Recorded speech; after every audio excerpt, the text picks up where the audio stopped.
자, 우리 공중보건 강의 들어갈 거고요. 우선 공중보건 교재는 이렇게 두 권으로 되어 있습니다. 그래서 1권, 2권 있고, 우선은 작년 교재에 있으신 분들 있을 거거든요. 그래서 25년 교재죠. 25년 교재에 있으신 분들은 그냥 보셔도 돼요. 제가 추록을 이번 주 안으로 추록이 학원 홈페이지에 올라가거든요. 올라가면은 그러니까 개정된 것들만 찾아가지고 추록으로 올려드릴 거니까 추록 통해서 이제 바뀐 부분들을 좀 보시면 되고, 그 다음에 짜잘하게 바뀐 거, 그러니까 몇 가지 문장 조금 바뀌거나 내용은 바뀌지 않고 짜잘하게 바뀐 것들은 굳이 추록으로 안 올려드릴 거예요. 그래서 이제 그런 것들을 이제 강의할 때 조금 문장이 다르더라도 크게 신경 안 쓰고 보시면 되고, 내용이 아예 달라졌거나 새롭게 추가됐거나 이런 것들은 추록으로 올려드릴 겁니다. 그래서 보시면 되고, 2년 전 교재다 그러면 조금 그래요. 왜냐면 이제 법 개정된 거나 이런 것들도 있고, 추록이 어쨌든 작년 교재 베이스로 해서 추록이 올라가기 때문에, 만약에 그래도 나는 2년 전 교재로 볼 거다고 하면은 작년 추록, 올해 추록을 다 확인을 해서 보셔야 될 것 같고요. 자, 공중보건 교재가 이렇게 두 권으로 나뉘어져 있는데, 이제 1권에는 우리가 요 파트로 먼저 보면은, 이제 1권이 공중보건 총론부터 환경보건까지 들어가거든요. 그래서 요쪽 요렇게 네 파트가 1권이고요. 요 아래가 2권이에요. 그래서 보면은 1권이 파트가 4개밖에 안 되는데 더 두껍거든요. 2권 같은 경우는 파트도 되게 많고, 뒤에 보시면은 뭐 기출문제 같은 것도 막 있고 한데도 내용이 적어요. 그래서 그만큼 전체적으로 내용 비중이 1권에 많이 몰려 있다라는 거 보시면 되겠고, 출제 비중도 여기가 더 1권이 훨씬 더 높아요. 그러니까 1권에 중요한 내용들이 굉장히 많고 어려운 내용 다 거의 다 들어가 있고, 2권 같은 경우는 제가 사실 강의할 때 좀 재미가 없어. 그러니까 설명할 게 별로 없는 거예요. 여러분들이 그냥 대충 읽어봐도 알만한 내용들 안에서 되게 요약된 내용, 그러니까 간단한 내용들에서 나오고, 1권 같은 경우는 제가 여러분들한테 설명해드리고 이해시켜드려야 되고 외워야 되고 이런 것들이 굉장히 많다라는 거를 보시면 돼요. 그래서 1권에 얘네들을 다 몰아넣은 이유가 있어요, 제가. 몰아넣은 이유는 뭐냐면, 우리 왜 고등학교 때 공부할 때 수학의 정석, 여러분들 수학의 정석 봤나? 요즘은 안 보나 그거? 근데 앞에만 좀 까맣잖아요. 우리가 앞에를 더 많이 보게 되거든요, 사람이 자연스럽게. 앞쪽에 있고 뒤쪽으로 가면 조금 쉬워지겠는데, 여러분들이 공부를 하다 보면은 우리 체력적으로 뒤로 갈수록 지치거든요. 그래서 지칠 때쯤에 내용들이 조금 가볍고, 앞에 에너지 바짝 올라왔을 때 내용들이 조금 더 무겁다. 그래서 조금 더 집중해서 공부할 수 있게 해드리려고 이렇게 배치가 되어 있습니다. 그래서 이런 파트로 구성이 되어 있고, 그 다음 교재에서 제가 여러분들한테 알려드릴 거는, 교재 맨 뒤에 보면은 이렇게 찾아보기 있거든요, 색인. 왜냐면 여러분들이 처음 공부를 할 때는 어디에 어떤 내용이 있는지 잘 기억이 안 나요. 근데 어떤 단어를 보고 어떤 문제를 보고 이걸 찾고 싶으면은 맨 2권에 있습니다, 색인은. 2권 맨 뒤에 보시면은 이렇게 색인 찾아보기 있으니까 요거 가지고 필요한 내용들 이론 찾아서 보시면 돼서 잘 활용하시면 좋을 것 같고요.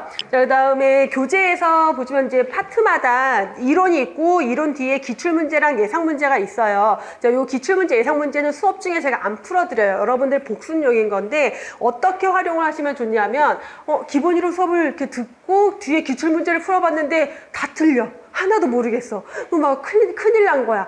큰일 난 거 아니에요.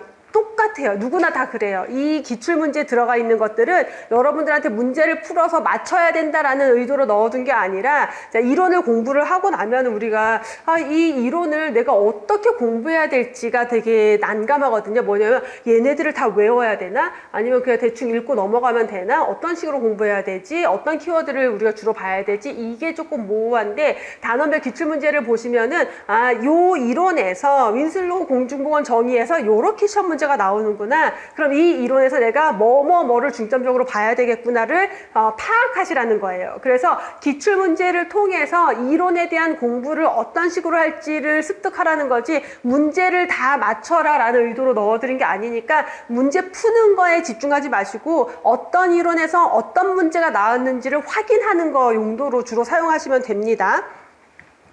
그래서 이제 기출 경향인데, 사실 제가 강의하면서 늘 얘기하는 게, 기출 경향 아무 의미 없어요.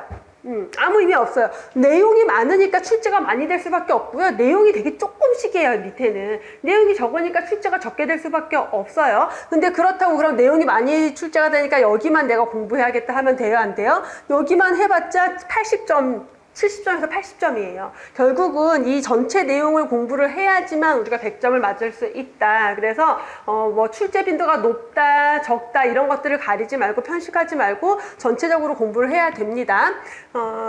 자, 그래서 바로 수업 들어가도록 할 거고요. 공중보건 내용부터 보실게요. 먼저 가장 기본적인 공중보건의 이제 개념들입니다.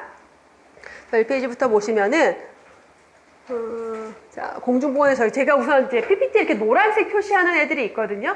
그러면은 노란색은 뭔가요? 라고 많이 물어보는데 중요한 애들이지 뭐 눈이 확 들어오라고. 그래서 이제 근데 두 가지 종류가 있어요. 중요한 애들 이렇게 키워드가 중요해서 그 키워드에다가 제가 노랗게 표시를 하는 경우들이 있고 그렇게 중요하지 않은데 문장이 너무 길어. 그럼 우리가 그 문장에서 어떤 내용을, 이 문장이 뭘 얘기하는지를 조금 더 쉽게 이해시켜 드리려고 포인트를 주는 경우들이 있어요. 근데 중요한 건 중요해서 여러분들이 꼭 아셔야 되는 것들은 제가 중요하게 짚으면서 갈 테니까 요 노란 표시는 그런 용도다라고 생각하고 보시면 됩니다. 그래서 막 이 노란 표시에 집착해서 줄 긋려고 막 하지 마시고 내용 위주로 이해하면서 보시면 되고요. 줄에 너무 집착하면 수업을 못 들어. 줄 긋는 거예요. 그래서 줄을 물론 그어야 되긴 하죠. 제가 별표 해주고 막 그런 걔네들은 표시를 해야지. 근데 막 노란 거마다 다 찾아서 줄 긋려고 그거 찾고 그런 걸 너무 애쓰지 말고 이게 무슨 내용이고 뭐가 중요하구나 이런 것들을 좀 파악하시면 될 것 같아요. 근데 제가 뭐 이렇게 괄호 표시, 별표 표시 얘네들은 표시를 해주셔야 돼요. 걔네들은 중요한 것들. 자, 윈슬로우 이름이 굳이 노란 이유가 뭐겠어요? 되게 중요한 학자라는 거예요. 윈슬로우 교수가 1920년에 공중보건에 대해서 정의를 했어요. 공중보건은 이런 거다. 그래서 우리가 공부하는 공중보건에 대한 가장 고전적이고 기본적인 정의이기 때문에 이 정의 안에서만 시험 문제가 수두룩 빽빽하게 나와요. 지금까지도 출제가 많이 되는 옛날부터 지금까지. 왜냐하면 공중보건에 대한 정의니까. 그래서 윈슬로우 교수는 뭐라고 정의를 했냐면 누가 노력을 한다? 조직적인 지역사회가 노력을 한다. 개인이 노력한다. 가족이 노력한다. 지역 뭐 이런 게 아니라 지역사회 자체가 노력을 해서 질병을 예방하고 수명을 연장시키고 신체적, 정신적 효율을 증진시킨다. 그래서 이렇게 세 가지로 딱 잘라서 얘기하는 게 뭐다? 공중보건의 목적이라는 거예요. 그래서 지역사회가 노력을 해서 어떤 목적을 달성시키고자 한다? 질병을 예방하고 수명을 연장시키고 신체적, 정신적 효율을 증진시키고자 한다. 얘네들을 뭐라 그런다? 공중보건의 목적이다 라고 생각하시면 되고요. 이런 목적을 달성하기 위한 기술이자 과학이 공중보건이다 라고 강조를 한 거죠. 그래서 세 가지 목적, 다음 중 공중보건의 목적으로 옳지 않은 것을 고르시오. 질병 예방, 수명 연장, 신체적 이 신체적 정신적 효율 증진은 건강 증진이라고도 합니다. 건강 증진, 전염병 관리 이런 식으로 문제가 나와요. 그래서 목적에 해당하는 세 가지를 잘 알아두셔야 되겠고, 그럼 조직적인 지역사회가 노력을 한다라고 했는데 어떤 노력을 하느냐? 5가지의 노력을 제시를 했어요. 자, 그래서 환경위생을 관리해야 되고요. 전염병을 관리해야 되고요. 개인위생에 대한 뭐를 한다? 보건교육을 한다. 그리고 의료 간호 서비스를 조직화한다. 지역 안에서 의료나 간호 서비스를 제공하기 위한 조직을 만들어야 된다라는 건데, 이 의료 간호 서비스는 어떤 거냐면 질병을 조기 발견하고 예방적으로 치료할 수 있는 의료 간호 서비스 조직화예요. 그래서 중요한 게 질병을 그냥 질병 치료를 위한 조직 아니에요. 그래서 조기 발견과 예방적 치료를 위한 의료 간호 서비스 조직화다. 자, 그리고 건강을 유지하는 데 적합한 생활을 할 수 있도록 뭐를 만들어야 된다? 사회 제도를 발전시켜야 한다라는 거. 그럼 요 한 챕터, 한 내용, 카테고리 안에서 자, 윈슬로우가 제시한 공중보건 정의의 공중보건의 목적으로 옳지 않은 것을 고르시오. 자, 그러면 질병 예방, 수명 연장, 건강 증진, 환경위생 관리 이렇게 나왔을 때 환경위생 관리는 목적이 아니라 뭐예요? 지역사회가 해야 되는 노력이에요. 그래서 노력과 목적을 구분해야 된다라는 거. 지역사회, 공중보건의 목적을 달성하기 위해서 해야 하는 지역사회의 노력으로 옳지 않은 것 고르시오. 옳은 것을 모두 고르시오. 이렇게 문제가 출제가 될 거고요. 자, 윈슬로우 교수가 이 공중보건 정의를 언제 했다? 1920년. 이건 연도까지 중요합니다. 근데 뭐 지금 외우려고 하지 마세요. 어차피 저절로 외우실 거예요. 계속 나올 거고. 자, 윈슬로우가 1920년에 이렇게 공중보건에 대해서 정의를 했다라는 거. 공중보건의 가장 기본입니다. 자, 공중보건학의 범위, 분야가 나오는데 공중보건은 크게 환경보건 분야랑 보건관리 분야랑 질병관리 분야 이렇게 세 가지 분야로 나눠요. 세 가지 분야로 나눴을 때 환경보건에 해당하는 게 환경위생, 식품위생, 환경오염, 산업보건과 관련된 것들을 묶어서 환경보건이라고 하고요. 전염병관리, 비전염성 질환이라고 하면 만성질환 생각하시면 돼요. 역학, 기생충 질환까지를 묶어서 질병관리 분야로 해요. 자, 나머지 행정과 관련된 것들, 보건행정, 인구보건, 모자보건, 뭐 보건영양, 보건교육, 학교보건, 보건통계까지가 보건관리 분야로 들어가요. 그래서 이게 보시면은 아까 우리 그 챕터 봤었잖아요. 우리 여기에서 보시면은 역학, 보건통계, 질병관리, 환경보건, 산업보건, 식품위생, 보건영양, 인구보건, 모자보건, 학교보건, 보건교육, 노인보건, 정신보건, 보건행정. 그래서 얘네들이 다 공중보건의 범위에 들어가는 거예요. 그러다 보니까 공중보건이라는 과목이 공부하기가 어려운 거예요. 왜냐하면 이거 그냥 환경보건 분야잖아요. 그러면 우리 환경직 공무원이 있거든요. 환경직 공무원이 보는 시험 과목이 환경보건이에요. 그게 한 과목이에요. 근데 여기 쪼개져서 우리 공중보건의 하나의 이론으로 파트로 들어와 있는 거죠. 그 다음에 모자보건도 한 과목, 보건영양도 별도의 과목, 보건교육도 다른 과목, 학교보건도 다른 과목, 역학도 아예 다른 과목. 그러니까 여러 가지 교과목들을 요약해서 묶어서 정리하는 게 공중보건이에요. 그러다 보니까 공중보건이 여러분들이 처음에 공부를 할 때는 다 웬만큼 아는 단어들이야. 익숙한 단어들이라서 별로 안 어려운 것 같아 하는데 나중에 공부를 다 하고 나면은 해도 끝이 없어. 범위가 너무 넓어. 어디까지 해야 돼? 특히 환경보건 쪽 파트가 들어가려면 한도 끝도 없이 들어가거든요. 그래서 공중보건 공부가 좀 어려운 부분이 있습니다. 그러면 여러분들 요거를 구분을 해야 되는 게 시험 문제에 가끔 나와요. 근데 이게 예전에는 거의 안 나오던 문제인데 최근 들어서 한 3번 정도 출제가 됐거든요. 그래서 출제가 좀 최신에 출제된 내용이다. 근데 어렵진 않고 그냥 다음 중 공중보건의 분야 연결이 옳지 않은 것을 고르시오 해놓고 뭐 질병관리 분야의 보건 통계 이런 식으로 잘못 연결해서 이제 옳은 거 틀린 거 고르시오 이런 식의 문제가 나오는데 그러면 우리가 교재에서 보시면은 질병관리가 한 파트로 챕터 한 파트로 들어가 있고요. 그 다음에 역학이랑 보건통계가 제가 한 파트에 같이 들어가 있거든요. 파트 2에. 근데 요거 구분하셔야 됩니다. 원래 보건통계라는 과목이랑 역학이라는 과목은 전혀 별개의 과목이에요. 각각의 과목이고 역학은 질병관리, 보건통계는 보건관리 분야로 들어가는데 제가 교재에 묶어둔 이유는 뭐냐면 얘랑 얘가 둘 다 수학 같거든. 산수 같거든요. 그러다 보니까 얘들이 좀 같이 그리고 이제 연결되는 내용들이 있어요. 역학 연구를 하려면 보건통계 기법을 사용을 해야 되거든요. 그러다 보니까 얘네를 묶어서 공부하는 게 조금 더 효율적이에요. 그래서 제가 한 파트로 묶어놨지만 보건통계는 보건관리 분야다. 역학은 질병관리 분야다라는 거 기억하셔야 되고요. 그 다음에 요 기생충 질환 같은 경우는 기생충 감염은 주로 우리가 어떤 경로로 기생충이 감염될까요? 먹어서 걸리는 거거든요. 음식에 기생충 알 같은 게 있는데 그 음식을 먹고 감염이 돼요. 그러다 보니까 식품위생이랑 연결이 되거든요. 그래서 요거 기생충 질환 같은 경우는 환경보건 분야로 구분하는 경우도 있고 질병관리 분야로 구분하는 경우도 있어요. 그래서 요거는 그냥 이럴 수도 있고 저럴 수도 있다 정도로만 열어두셔도 됩니다. 자, 이렇게 보시고 공중보건 활동. 자, 여기는 가볍게 좀 읽어보고 넘어갈 건데 자, 공중보건 활동은 보건 서비스 체계, 보건 행태와 동기 조성, 환경 재해 이렇게 넓은 영역으로 분류할 수 있다라고 하는데 보건 서비스 체계라고 하는 거는 보건 의료 체계. 우리나라의 보건 의료 체계. 우리나라는 국민건강보험법이 있고요. 1차 의료기관, 2차 의료기관, 3차 의료기관이 있고요. 뭐 이런 것들 얘기하는 거예요. 보건 의료 체계. 보건 행태와 동기 조성은 생활 습관 같은 것들. 그 다음에 건강한 생활 습관을 가지기 위한 어떤 동기 같은 거. 요즘 왜 러닝 붐이잖아요. 러닝 붐 이런 것들이 동기가 그래서 남들이 막 내가 러닝을 하고 나서 뭐 체중이 몇 킬로 빠졌어요. 뭐가 건강해졌어요. 그런 거 보고 우리는 동기부여를 받기도 하죠. 이런 것들에서 어떻게 건강한 생활 습관을 형성해 줄 수 있느냐. 그리고 환경재해. 우리가 건강이 환경의 영향을 받아요, 안 받아요?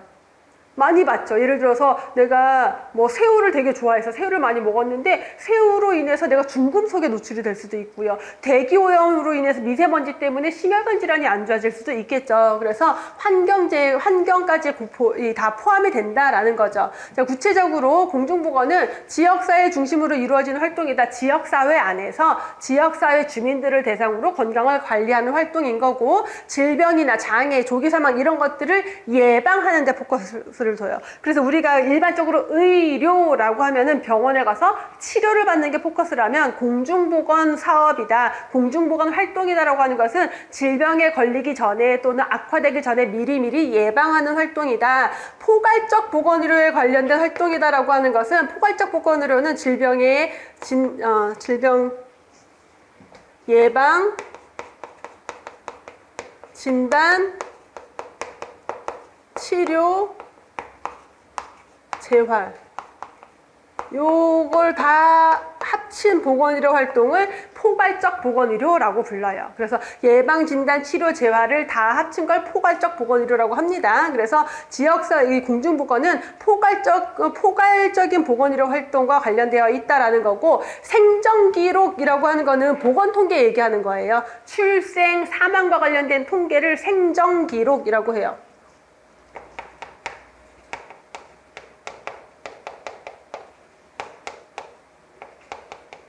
출생, 사망과 관련된 통계. 그래서 보건 통계가 생전 기록에 해당이 된다라고 보시면 되고요.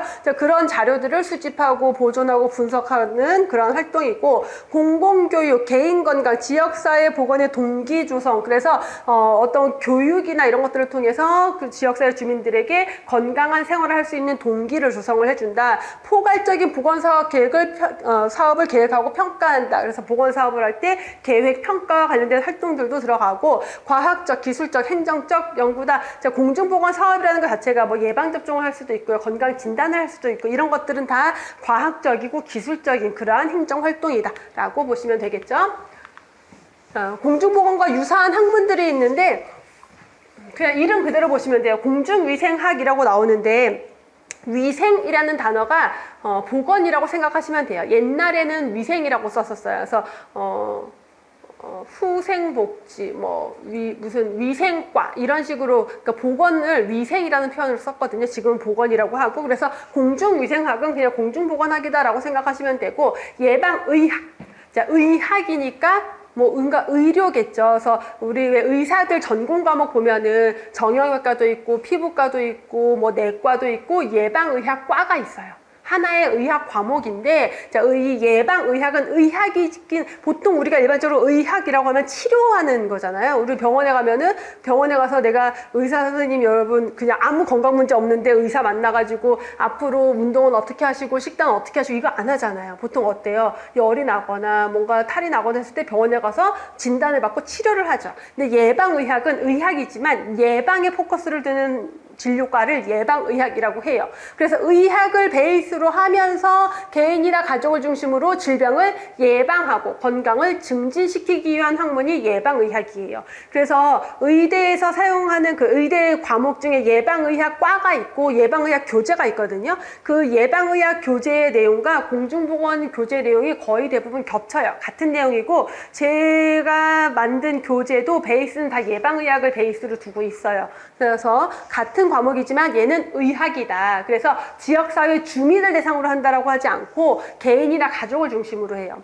자, 지역사회 보건학, 지역사회 의학이라고 하는 것은 당연히 지역사회 주민들을 대상으로 하는 어떤 보건활동, 의료활동이다라는 거고, 사회의학이라고 하는 건요, 우리가 건강을 결정하는 요인, 나의 건강에 영향을 미치는 되게 많은 요인들이 있잖아요. 그게 내 생활 습관일 수도 있고, 부모님한테 물려받은 유전자일 수도 있고, 환경일 수도 있지만, 나의 경제적 수준, 나의 교육 수준, 사회적인 환경, 이런 것들도 영향을 미칠 수가 있어요. 그래서 그런 것들을 사회경제적 결정 요인이라고 하거든요, 건강에 대한. 그래서 사회의학이라고 하는 것은 그런 건강에 영향을 줄 수 있는 사회적 요인을 규명하는 그러한 의학이다 라고 생각하시면 됩니다. 그래서 그 뒤로 가면은 이제 건강 결정 요인 이런 것들이 나오는데 그때 되게 현대 사회에서 중요하게 보는 게 사회 경제적 결정 요인이에요. 사회 경제적 결정 요인은 그래서 예를 들어서 연구직 근로자들의 건강 수준, 뭐 건강 수명 이런 거랑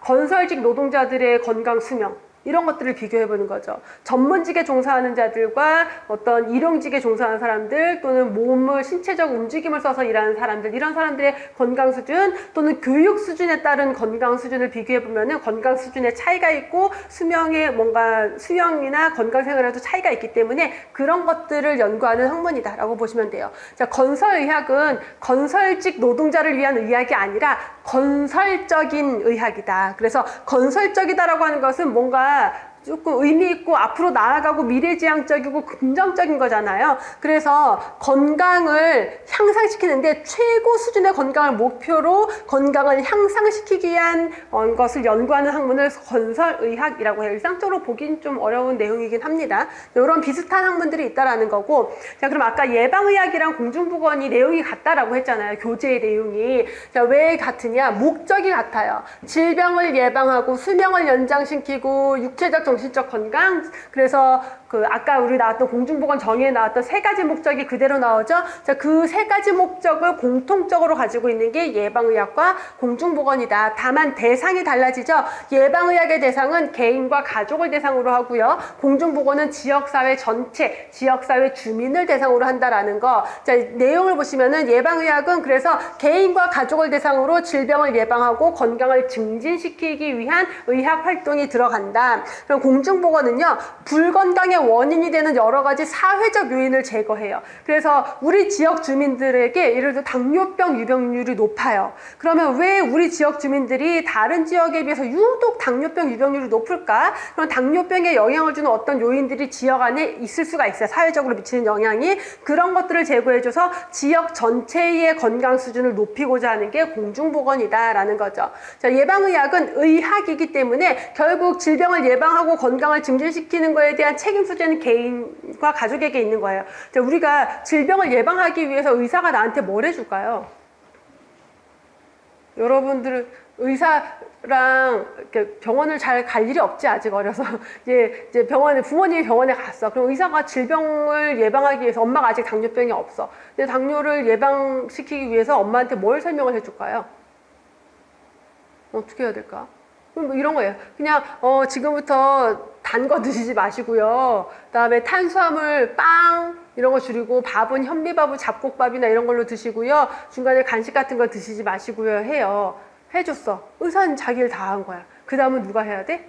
엄마가 가서 해야 되는 거야. 엄마가 간식 끊고 뭐 이렇게 다 해야 되는 거예요. 그런 개인, 가족의 책임이 있다라고 하는 거고요. 공중보건 같은 경우는 지역사회에 존재하는 여러 가지 요인들을 제거를 해서 지역 주민 전체의 건강의 수준을 높이려고 하는 거기 때문에 사회적 책임으로 둬요. 그래서 지역사회, 공공조직에서 책임을 져야 한다. 건강을 관리해줘야 된다. 결국 내가 건강관리 못하는 것도 사회 책임이라는 거, 국가 책임, 지역사회 책임이라는 거. 왜? 내가 그렇게 할 수 있도록 나를 계속 교육을 하고 그런 환경을 만들어줘야 되는 거거든요.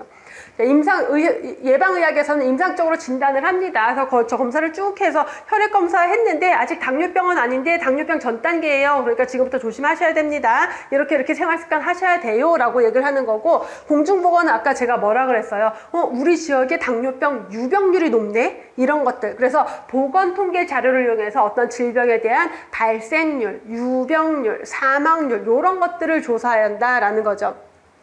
자, 예방의학은 진료, 투약으로 문제를 해결한다면 공중보건은 보건관리와 봉사로 문제를 해결하게 됩니다. 자, 공중보건 사업에 대한 거. 자, 공중보건 사업은 지역사, 아까 공중보건의 목적이 뭐였어요? 질병 예방, 수명 연장, 신체적, 정신적 효율 증진. 그래서 질병 예방, 주민의 생명 연장, 수명 연장이죠. 심신의 효율 증진이 마음, 신.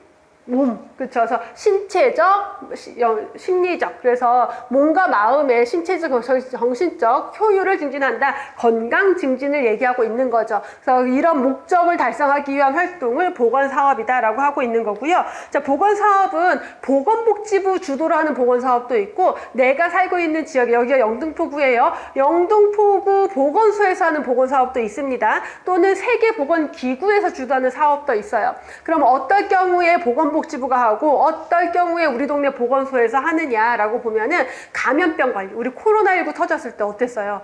우리 동네 보건소에서 관리가 안 돼요. 이거는 우리 동네만 관리한다고 되는 게 아니에요. 우리가 한 동네에 머물러 있는 것도 아니고. 자, 그렇기 때문에 지역 단위로는 해결할 수 없어요. 그럴 경우에는 당연히 복지부가 주도해서 중앙정부가 주도해서 보건사업을 해야 되고, 정부 각 부처 간에, 그래서 뭐 보건복지부의 역할도 필요하지만 뭐 환경부 역할이라던가 뭐 국토부 역할이라던가 이런 게 필요하다. 그럴 경우에 그런 협조가 필요할 때는 중앙정부 주도의 사업을 해야 되고, 자, 어떤 보건 사업을 일관성 있게 유지하면서 뭔가 사업이 중복되는 걸 피해야 돼요. 지역별로 따라하다 보면 사업이 중복이 될 수도 있겠죠. 그런 것들을 피하기 위해서, 자, 법적 규제뿐만 아니라 정부의 예산 지원도 필요한 그런 사업들은 중앙정부 주도로 하게 되고요. 자, 지방정부 주도라고 하면은, 자, 우리 지역에 특히 있는 건강 문제, 자, 우리 지역의 뭐 연령층 또는 성별 구조 이런 것들이 있겠죠. 예를 들어서 저 강원도 어디 뭐 시골이에요. 강원도 영월이다. 그러면은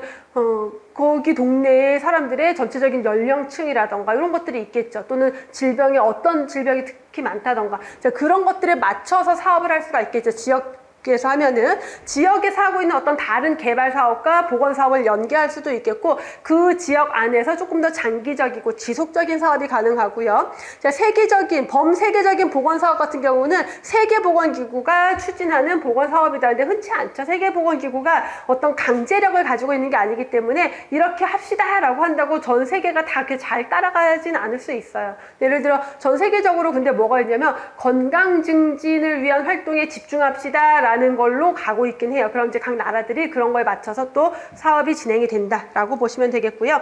자, 공중보건의 대상은 누구다? 지역사회 또는 지역사회 주민을 대상으로 합니다. 그래서 이것도 시험 문제 예전에는 되게 많이 나왔는데 요즘은 잘 안 나오는데, 옛날에는 이거 빈출이었어요. 되게. 공중보건의 대상으로 옳은 것을 고르시오. 1. 만성질환자, 2. 감염병 환자, 3. 지역사회 주민, 4. 건강한 무슨 질병이 있는 사람, 또 장애가 있는 사람, 이런 식으로 해서 묻는 문제가 예전에는 많이 출제됐었지만 너무 문제 같지 않잖아, 솔직히 여러분들이 보기에도. 그렇죠? 그래서 요즘은 잘 안 나와요. 자, 공중보건의 3대 핵심 원칙, 이런 식으로 3대 딱 정해진 5가지, 3가지 이렇게 나오잖아요. 그러면 문제를 출제하는 사람 입장에서는 너무 문제로 내고 싶어져요. 딱 떨어지거든요. 그래서 참여, 형평, 협동, 공중보건의 핵심 원칙 3가지 참여, 형평, 협동이 있습니다. 자, 참여는 공중보건 사업을 기획하고 실시할 때 다양한 집단의 사람들을 참여시켜야 된다라는 거예요. 자, 보건소에서 예를 들어 금연 사업을 해요. 근데 보건소에서 금연 사업을 하는데 보건소에 앉아서 그냥 그 사업 기획자들끼리 하면 될까요? 안 될까요? 안 되겠죠. 다양한 사람들, 특히 흡연자들이 참여를 해야 되거든요. 이런 식으로 참여가 있어야 되고요. 형평, 사회경제적 불평등을 극복할 수 있어야 된다. 그래서 형평성 있는 보건 정책을 수립하고 시행해야 된다. 그래서 이 보건사업의 혜택을 지역 주민들이 골고루 받을 수 있도록 해야 된다라는 거. 자, 협동은 다양한 다양한 분야의 사람들이 같이 업무를 협조해야 된다라고 생각하시면 돼요. 그래서 예를 들어서 보건소에서 이제 보건직 공무원들이 어떤 보건 사업을 하는데 어떤 식당들의 식품위생과 관계된 건강 문제예요. 그러면은 식품위생직 공무원의 협조가 있어야 되겠죠. 이런 식으로 다양한 분야가 협조해야 된다라는 거. 자, 앤더슨이 제시한 공중보건의 사업 수단 3가지도 시험 문제로 자주 나오는 내용 중에 하나입니다. 딱 3가지니까, 그쵸? 서비스에 의한 봉사행정, 법규에 의한 통제행정, 그리고 교육에 의한 조장행정이라고 하는데, 자, 서비스라고 하는 거는 정부 입장에서 국민들에게 서비스를 제공해준다. 어떤 서비스를 제공해주냐? 우리에게 무료이니까 와서 예방접종 맞으세요. 건강보험료 내세요. 그래야지 의료비가 저렴합니다. 이런 것들이죠. 강제성을 뭔가 우리의 삶에 개입하고 간섭해. 나는 예방접종 무서워서 하기 싫은데 왜 자꾸 예방접종을 나한테 강제하지? 하지만 정부가 왜 그렇게 한다? 그게 정부가 강제성을 가지고 서비스를 제공하는 봉사행정이다라고 해요. 그래서 문제를 해결하기 위한 어떤 제도, 장치를 만들고 그걸 집행하는 것을 정부가 하는 서비스다. 정부가 하는 봉사다라고 표현을 하는 거예요. 그래서 봉사행정이라고 합니다. 그래서 이 주민들의 삶에 개입하고 간섭하는 걸 봉사라고 해요. 우리가 느끼기에는 아니 개입하고 간섭하는데 그게 무슨 봉사야? 라고 생각하겠지만 행정학에서는 이 국민들의 삶에 정부가 개입하고 간섭하는 것을 정부가 봉사한다. 국가가 봉사한다 라는 개념으로 적분을 합니다. 그래서 봉사행정이 되는 거고 자, 법을 제정해서 법으로 통제를 해요. 그래서 국민건강증진법에 의거하여 이 법은 이 건물은 금연구역입니다. 자, 흡연 시 10만 원의 과태료를 부과합니다. 강제성을 띠는 거죠. 이게 법규에 의한 통제 행정. 자, 교육에 의한 조장 행정은 정부가 나서서 지역사회 또는 주민들을 대상으로 보건 교육을 해요. 그래서 유산소 운동을 일주일에 몇 분 이상 일주일에 주 3회 이상 실시했을 때 얼마나 건강에 좋은지 이런 것들을 막 교육을 해서 건강 행동을 하게 만들어 주는 거죠. 그래서 얘는 교육을 통해서 조장한다. 조장이 뭐예요? 조장한다. 어떻게 하도록 만든다라는 거죠. 나를 조장한다라고 하는 것은 예를 들어서 식습관을 관리하도록 조장한다. 그렇게 하도록 만든다라는 거죠. 그래서 교육을 통해서 스스로 문제를 해결할 수 있도록 만들어주는 것을 조장행정, 교육행정이라고 합니다. 자, 가장 능률적인 수단이죠. 왜냐하면 질병을 예방하기 위해서는 제일 중요한 게 생활습관에 대한 개선이거든요. 그렇기 때문에 이게 가장 능률적이긴 해요. 하지만 지역 주민들이 따르지 않으면 의미가 없어지는 문제가 있죠. 자, 애쉬튼과 세이모어가 제시한 공중보건 변화의 4단계인데 요거는 그냥 좀 가볍게 보고 넘어갈게요. 자, 공중보건은 산업보건의 시기. 이 산업보건의 시기가 언제냐면은 한 1700년대, 1800년대 요쯤 생각하시면 돼요. 그래서 산업혁명이 있었던 시기잖아요. 이제 르네상스 이후에 산업이 형성이 되고 산업혁명이 일어나고 도시에 공장이 막 세워지고 근데 그 산업혁명이 있기 전에는 농경사회였거든요. 우리 인류가. 그럼 이제 서양 역사를 보면은 농경사회였단 말이에요. 그러면은 지주가 있고 이렇게 중세시대 이렇게 영화 이런 거 보면 항상 성주, 지주가 있고 거기 지역 주민들은 그 지주에게 땅을 빌려서 농사를 짓고 그 소작농이라고 하죠. 농사를 짓고 얻은 수확물에 세금을 내고 이랬단 말이에요. 그러다가 이제 산업이 발달하면서 양모 산업이 뜨기 시작해요. 양모 산업은 양털을 깎아서 이제 모직을 만든단 말이에요. 그러니까 소작농이 필요가 없어진 거예요. 그 넓은 땅에 양을 키우고 막 그러느라고 쫓아내버렸어. 이 사람들 유랑민이 된 거예요. 유랑민이 됐는데 도시에 공장이 세워졌어요. 일손이 필요하죠. 그러니까 야 도시에 가면은 일자리가 있대. 그러니까 사람들이 도시로 다 몰려들어서 이건 역사 파트 가면 다시 나옵니다. 도시로 막 몰려들어갖고 사람들이 사는데 도시로 몰려드니까 집값이 땅값이 비싸졌겠죠. 그럼 이 가난한 이제 노동자들이 집을 얻기가 어려우니까 도시 외곽에 막 오밀조밀 몰려서 살게 되는 거예요. 그러니까 환경이 되게 열악해지고 그 당시에 공장이 근로자들의 복지, 위생 뭐 신경 썼겠어요. 위생에 대한 개념도 그렇게 뛰어나지 않았으니까 그래서 굉장히 위생적이지 않은 공간에서 막 몰려서 살다 보니까 그 사람들에게 다 같이 건강 문제가 생기는 거예요.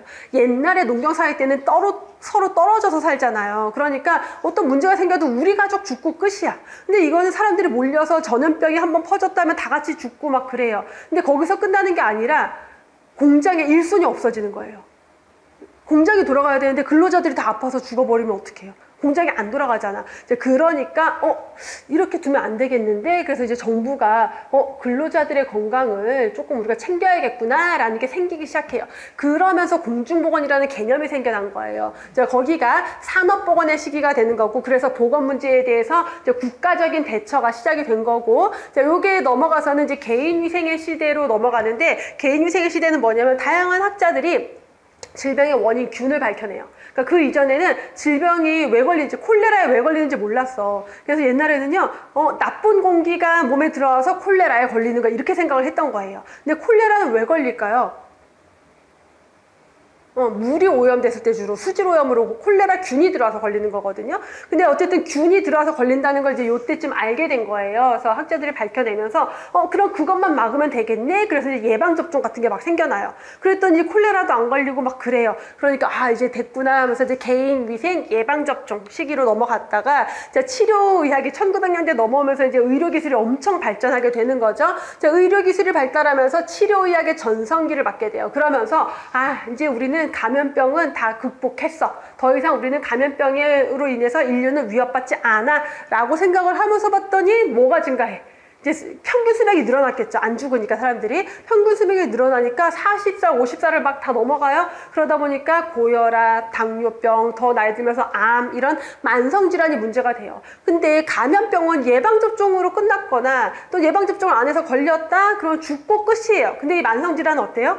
걸려도 잘 안 죽어? 근데 계속 살아있는데 치료비는 계속 들어가. 그러니까 의료비가 너무 증가하게 된 거죠. 그럼 이걸 어떻게 도대체 관리해야 될까라고 연구를 하다 보니까 이 만성질환은 주로 생활습관이라던가 환경에 영향을 미치더라. 그래서 우리가 생활습관을 개선하고 환경을 개선하고 해서 애초에 질병에 걸리지 않게 해야겠구나 라고 해서 건강 증진에 대한 게 강조되기 시작한 게 신공중보건의 시기예요. 그래서 이런 흐름으로 갔다 뒤에 가면 역사가 다시 나오거든요. 역사에서 좀 더 구체적으로 볼 겁니다. 자, 그래서 이렇게 신공중보건의 시기로 넘어가게 돼요. 그럼 기존의 공중보건은 사실 질병 예방에 조금 더 포커스를 두고 있었다면 신공중보건은 조금 더 건강 증진 쪽에 포커스를 두고 있다라고 생각을 하시면 돼요. 그래서 이제 과거 감염병에서 퇴만성 질환으로 넘어가면서 공중보건 시대에서 신공중보건 시대로 넘어가게 됐다. 그래서 이 신공중보건은요, 예방이나 조기 치료, 재활 뭐 이런 것들, 이런 모든 것들이 조화가 되면서 건강을 어떻게 한다? 보호할 뿐만 아니라 증진하는 거에 조금 더 포커스를 두고 있다라고 보시면 돼요. 그래서 신공중보건은 신체적, 정신적, 사회적 차원을 총괄하고는 긍정적이고 적극적인 개념이다라고 하는데 무슨 말이냐면 뒤에 가면 건강에 대한 정의가 나오는데 세계보건기구에서 건강에 대한 정의를 할 때 신체적, 정신적, 사회적 건강을 얘기하거든요. 그리고 신체적 건강이라고 하는 것은 우리 몸에 대한 거, 정신적 건강이라고 하는 것은 마음에 대한 거, 사회적 건강은 뭘까요? 왜 그런 사람 있잖아. 왜 되게 신체 사지 멀쩡해. 특별히 문제가 없어. 근데 일도 안 하고 회사도 안 가고 집에서 게임만 하고 있어. 사회적으로 건강해요? 못해요? 못한 거겠죠. 그러면 그런 것들 얘기하는 거예요. 또는 회사에 갔는데 사람들과 잘 못 지내, 어울리지 못하고 나만 동떨어지고 막 이렇게 해서 사회생활이 어려워요. 그런 것들을 사회적 건강이라고 해요. 자, 그런 것까지 다 포함한다라는 거. 자, 건강관리 영역은 그래서 신체, 심리, 믿음, 문화, 관습, 사회적, 자연적 이런 모든 것들로 더 확대가 됐고요. 자, 건강관리를 위해서 물질적인 거, 사회적인 자원, 그리고 신체적, 정서적, 사회적 잠재력을 발현하는 건강한 환경을 조성하는 것을 중시한다. 그래서 건강한 환경 조성, 건강 도시 이런 것들이 중요해져요. 그래서 환경이 건강해져야 그 환경에 사는 사람들도 건강해질 수 있다는 걸로 보시면 되겠고, 신공중보건 건강 증진은요, 개인적인 건강관리보다는 집단적인 건강관리를 더 중요시합니다. 그래서 신공중보건에서는 인구 집단 전체의 건강관리에 포커스를 두고 있는 거지 한 사람 이렇게 보고 두는 건 아니다 라고 보시면 돼요. 자, 그러면 집단적인 건강을 관리하기 위해서는 사회 제도, 그 다음에 환경 이렇게 인구 집단 전체에게 영향을 미치는 요인들 있죠. 자, 그런 것들에 대한 보편적인 접근이 이루어져야 된다라는 거예요. 그래서 이렇게 내용이 좀 길어서 여러분들이 이걸 어떻게 공부해야 되나 생각하겠지만, 신공중보건에서 우리가 강조하는 건 그래서 뭐냐면 건강 증진 강조하는 거. 신공중보건에서는 그래서 결국은 얘네들은 강조하고 있는 게 뭐다? 건강 증진에 대한 부분을 강조하고 있는 거고요. 그 다음에 환경관리, 환경관리에서 나오는 게 건강도시 사업이에요. 뒤에 가면 다시 나오는데 건강도시, 사회 전체가, 도시 전체가 건강에 유리한 도시 환경을 만들기 위한 사업이다라고 생각하시면 돼요. 그러니까 건강도시 사업 같은 것들을 중요시한다라고 보시면 되겠고, 자, 신공중보건 사업으로서, 신공중보건 사업은 그래서 건강증진과 관련된 사업들을 신공중보건 사업이다라고 보시면 됩니다. 자, 세계보건기구가 1986년에 오타와 헌장을 발표해요. 요거는 뒤에 가면 되게 중요하게 나와요. 여기에선 그냥 가볍게 보셔도 되고, 뒤에 가면 아주 중요하게 다시 볼 거예요. 1986년에 세계에서 최초로 건강증진에 대한 국제회의가 개최가 돼요.